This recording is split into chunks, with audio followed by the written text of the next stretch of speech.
wanted to ask about your transition into, outside of the bootleg stuff, but real quick before that, were you, when you had your first kid, you said you were what, 17, 18? My son was born when I was 18, but he was my senior year in high school. Okay. My baby mama was she was pregnant.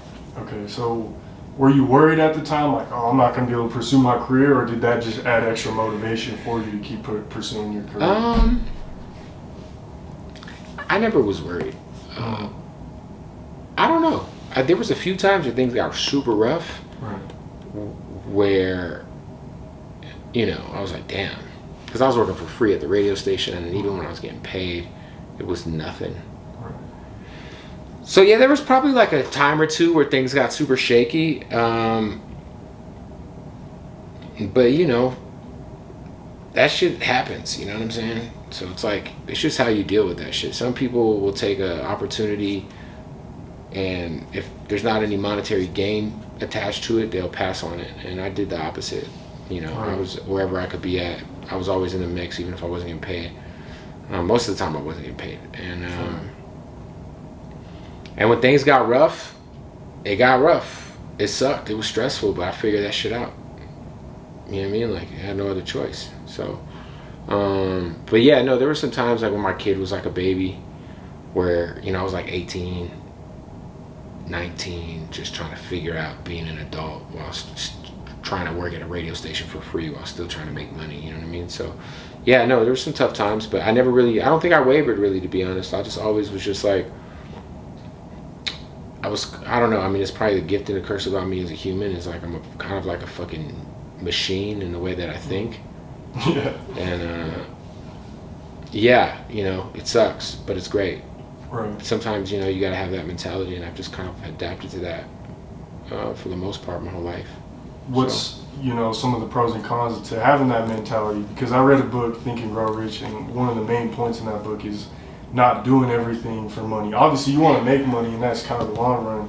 But like you said, you went through a lot of opportunities on the radio station working for free. Mm-hmm. I'm sure made a lot of connections, did a bunch of things, without necessarily. Yeah, I would say the downfall is just the sacrifice, work-life balance. I probably lack that.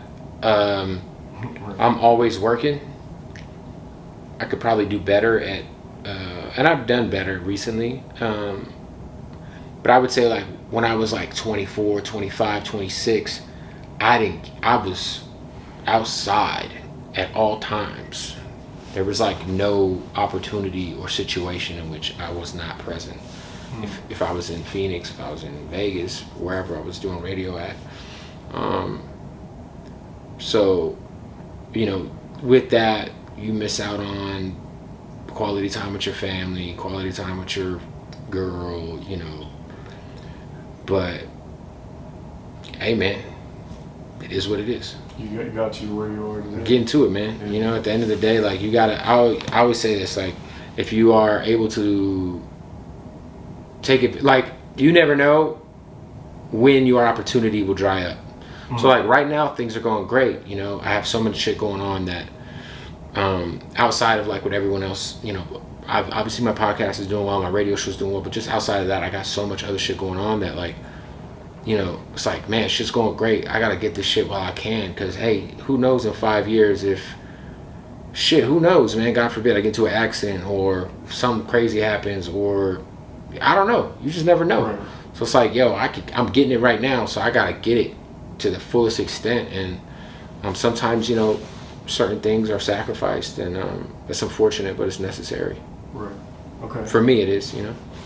So, I know people who feel the opposite. They're like, nah, I gotta stay home with my girl. I'm like, fuck that. That's rude. We got money to make. Right. Yeah. That's just what I'm on, No, I respect and that's not bad. I mean, look, it's both. There's not a right or wrong way to go about life. Right. You only got one way to live. You got one life to live.